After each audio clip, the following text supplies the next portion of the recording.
ዛሬ ማቀርብላችሁ የፓስቲ አሰራር ነው። ብዙ ሰው ፓስቲ ጠይቆናል ወይም ጮርናቄ ብለን የምንጠራው ማለት ነው።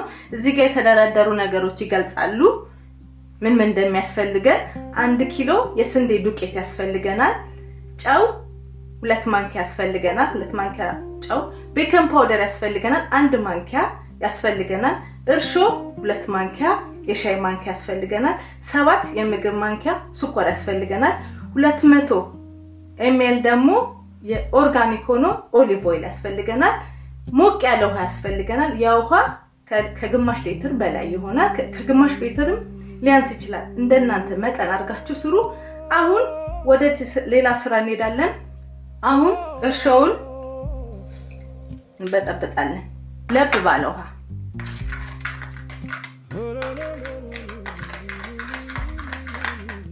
በደንብ በጥብጡት።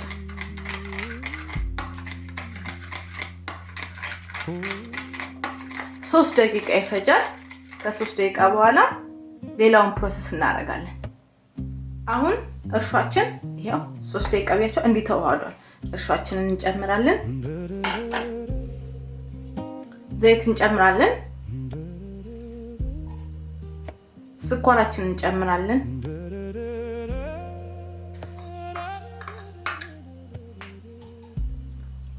ውሃ እንጨምራለን። እናዋህዳለን። ስኳሩን በደንብ አዋህዱት። አሁን ቤኪንግ ፓውደራችንን እንድናረግና ውሃን ጨምርና እንበጠብጣለን። ለብቻው ነው መሆን ያለበት። አረፋ ይሰጠናል።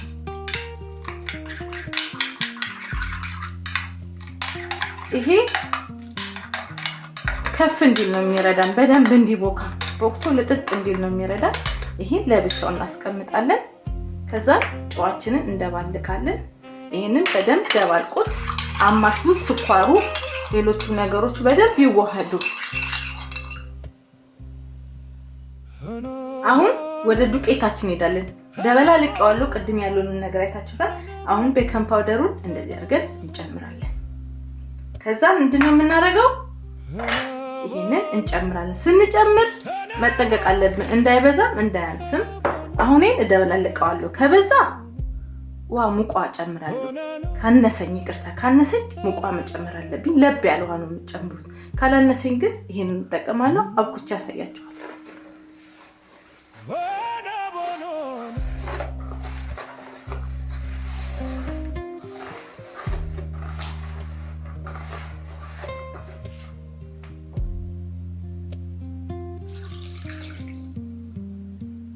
አሁን ከእንደገና ስታቦኩት በጣም አታጥኑት፣ ጠበቅ አድርጉት።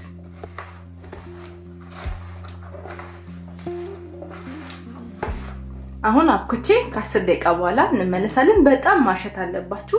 ካቦካው በኋላ አሳያችኋለሁ። ውሃ ካነሳችሁ ለብ ያለ ውሃ እየጨመራችሁ፣ ካላነሳችሁ ደግሞ ባለው እያብቃቃችሁ አብኩ። ይኸውላችሁ አብኩቻለሁ። ሳበካው በጣም ነው ያሸሁት። በጣም ማሸት አለባችሁ። ይኸውላችሁ እንደ ዳቦ ሳይሆን ማብካት ያለባችሁ እንዲህ መጠቅለል አለበት። አያችሁት? እንዲህ መጠቅለል አለበት። በቃ አሁን እንዲህ በጣም እሽት እያደረጋችሁ። እኔ የቅድም የደላለኳቸው አንሱን ውሃ ጨምሬያለሁ። እናንተም ሲያንሳችሁ እየጨመራችሁ ቡክት አድርጉት በደንብ። ጮርናቄ ወይም ፓስቲ ሲሰራ ደረቅ ትንሽ በጣም መላላት የለበትም። ጠበቅ ማለት አለበት ሊጡ። ከዛ ለምን ስንጠብሰው እንዳያስቸግረን። አሁን እኔ አልቆለታል። ምንድነው የማደርገው? ነጭ ጨርቅ ካላችሁ በነጭ ጨርቅ፣ ካልሆነ ደግሞ ፕላስቲክ አለ፣ በፕላስቲክ ማሸግ፣ በፕላስቲክ እንትን ማለት መጠቅለል፣ ካልሆነ ደግሞ ክዳን ካለው በክዳን። ግን ቀዝቃዛ ቦታ እንዳታረጉ። ቀዝቃዛ ቦታ ካረጋችሁ አይቦካም። ለብ ያለ ማለት ሞቃት ያለ ቦታ፣ በጣም ይሞቀ ሳይሆን ያው ቤት ውስጥ ነው። ግን ያው ቀዝቃዛ ቦታ ካረጋችሁ ታይቦካም። ቀዝቃዛ ያልሆነ ቦታ አድርጉ። እኔ እንዲህ በማሸት 10 ደቂቃ ፈጅቶብኛል። በጣም የሚፈጃል ማለት ስታሹ በደንብ ማሸት አለባችሁ። የፓስቲው ሁሉ ነገሩ ይሄው አሽቼ ደብላልቄ እዚህ ጋር ሊጡ እዚህ ጋር አለ። አሁን ይሄ 2 ሰዓት ሊፈጅ ይችላል። እንደ ሰዓታችሁ እንደ ዱቄታችሁ። እኔ 2 ሰዓት ይፈጅብኛል ብያለሁ። ከ2 ሰዓት በኋላ ሲቦካ አገጋገሩን አብረን ያለን። ይኸውላችሁ ሊጤ ቦክቷል። ሊጡ ይሄን ይመስላል። ይሄው እንደዚህ ሲሆን ነው ቆንጆ የሚሆነው ብያቸዋለሁ። አሁን ምን እናደርጋለን? ወደ ሌላ ስራው እንሄዳለን። ይኸውላችሁ ሊጡ ቦክቷ አይታችኋል። አሁን ምንድን ያደረኩት ዱቄት እቃ ታዘጋጁና ትንሽ ሰርቪስ ወይም ሳህን ዱቄት ትነሰንሱና ከዛ በኋላ ያቦካችሁትን ጥቅልል እያደረጋችሁ እያደወለላችሁ እንደዚህ ታስቀምጣላችሁ። ለምንድን ነው እንደዚህ የሚሆነው? ዱቄቱ ይረዳናል ስንጠብስ። ሁለተኛ ነገር ደግሞ ምን ማድረግ አለብን?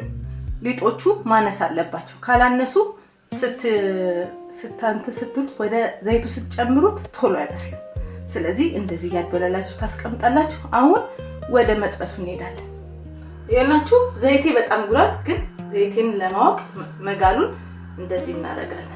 አሁን ግሏል ማለት ነው። ይሄንን እናወጣለን። አሁን ምን እናደርጋለን? እንጨምራለን። ይሄው እንዲጠቅልላችሁ ቁጭ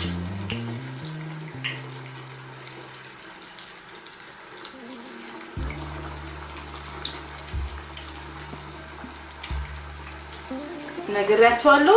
በጣም እንዳታበዙ፣ ትንሽዬ ጋዛችሁን ቀንሱ።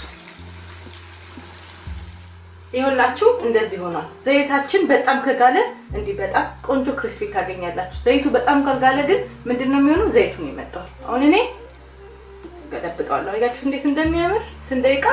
2-3 ደቂቃ።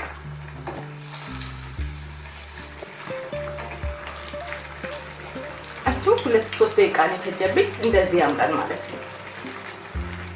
ይኸውላችሁ እኔ ፓስቲ ይሁት እንደዚህ ቆንጆ ሆኗል። ከለሩም ያምራል። እንደዚህ ያረኩበት ምክንያት ምንድነው?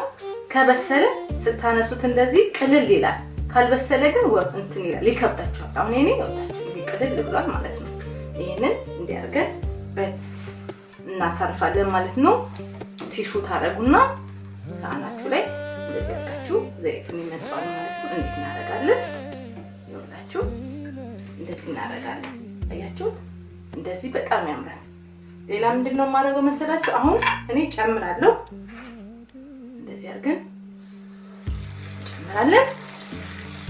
እንደዚህ አድርገን ጨምራለሁ። እንደዚህ አድርገን ጨምራለሁ። ነግራችኋለሁ። ዘይታችን በጣም ወጥ ስለሆነ በጣም ቆንጆ ስለሆነ አሁን በደንብ እሳት ስላለው ጥጥ ያደርገዋል ማለት ነው። አሁን እኔ ጠብሳለሁ። ከጨረስኩ በኋላ እንገናኛለን ማለት ነው። በቃ የጮርናቄው አሰራር ይሄ ነው። ቀላል ነው። ለወደፊቱ ነግራችኋለሁ። ቀለል ካለ ታወጡታላችሁ። ከከበደ ግን እዛው ዘይት ውስጥ ነው የምታውጡት። ሲቀል ነው የምታውጡት። አሁን ይሄ ምንድነው የሚሆነው ደግሞ 3-4 ደቂቃ ነው የምትገለብጡት የምታበስሉት። መጀመሪያ አሁን ይሄ ሲገለበጥ 4 ደቂቃ ይፈጃል። ሲወጣ ከመውጣቱ በፊት 4 ደቂቃ ይፈጃል። ይኸውላችሁ አሁን የምጠብሰው ደግሞ እቺን የምታክል ሳይዝ ነው። ይዋት እንደዚህ አድርጌ ማለት ለምንድነው? ለቡና ለሻይ ሰው ሲመጣባችሁ ለልጆች መስጠት ትችላላችሁ። አሁን ትንንሽዬ ነው የምጠብሰው። እንዲህ አድርገን ትንንሾቹን ድብልብል አድርገን እንጨምራለን። አያችሁ? ቡና ስትጠጡ ሻይ ስትጠጡ ለእንግዳ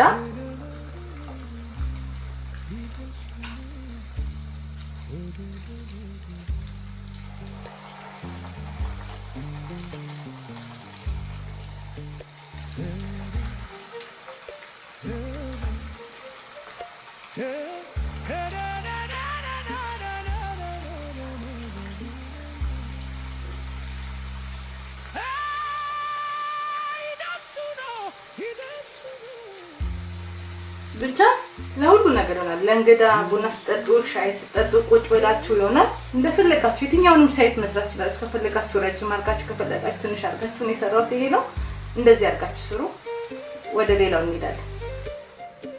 ይኸውላችሁ ትንንሾቹ እንደዚህ ያምራሉ። በጣም ደስ ይላሉ። ለህፃናትም እኛ ቁጭ ብለን ስንጫወት ትልልቅ ሰዎችም ሻይ ቡና ስንጠጣ ወይም ከሰዎች ጋር ስናወራ ይሆናል። በጣም ያምራል። እንደዚህ አድርገን እንደዚህ በጣም ነው የሚያምረው። ከፈለጋችሁ የተለያየ ሳይዝ መስራት ትችላላችሁ። ትልቅ ትንሽ በጣም ትልቅ እንደፈለጋችሁ መስራት ትችላላችሁ። የተቀረውን በትልቁ ጠብሳለሁ። በጠረጴዛ ዙሪያ እንገናኛለን። ይኸውላችሁ የፓስቲ ወይም የጮርናቄ አሰራር ይሄን ይመስላል። አሳይቻችኋለሁ። ተጠብሶ እንዴት እንደሚያምር ይውስ በጣም ያምራል። ሰርታችሁ ብሉ። ሁለተኛ ነገር ደግሞ ማናችንም ኢትዮጵያኖች ትዝ ይለናል ተማሪዎች እያለን ይሄን ፓስቲ የማይወድ ያልበላ የለም። ስለዚህ በጣም ትልቅ ትዝታ ነው። በጣም ያምራል። ሰርታችሁ እንደምትበሉ ተስፋ አለኝ። በሌላ ቪዲዮ እስከምንገናኝ ቻው።